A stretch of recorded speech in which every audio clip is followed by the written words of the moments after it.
Happy पिक्स tourism च्या YouTube चॅनेलवर आपले स्वागत आहे। आज आपण नेपाळातील भगाव येथील दत्त मंदिराला भेट देऊ। भगाव म्हणजे भक्तपूर। मध्ययुगीन स्थापत्याचे आणि कलाकुसरीचे दर्शन येथे होते। येथील दत्त मंदिर एका झाडाच्या मुळाशी आहे। सन 1427 मध्ये राजा यक्षमल याच्या कारकिर्दीत हे मंदिर तयार झाले।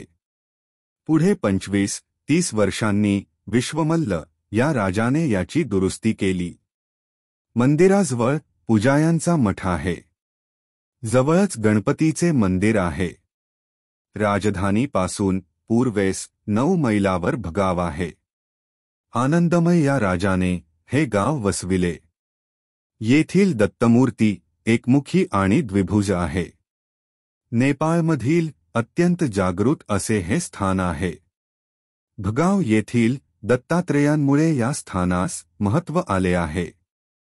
दलादन ऋषींनी या ठिकाणी तपस्या केली आहे।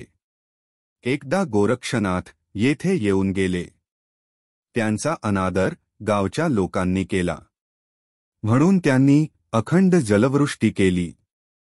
सर्वत्र पाणीच पाणी झाले। लोकांनी दलादनांना प्रार्थना केली।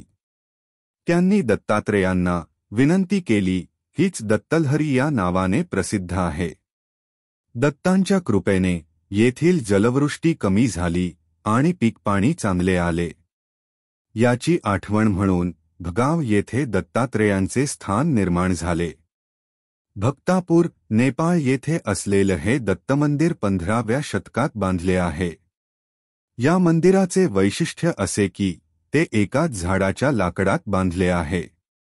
मंदिराच्या भव्यतेवरून ते झाड किती अवाढव्य असेल याची कल्पना करणं अशक्य आहे। या ठिकाणी नक्की भेट द्या।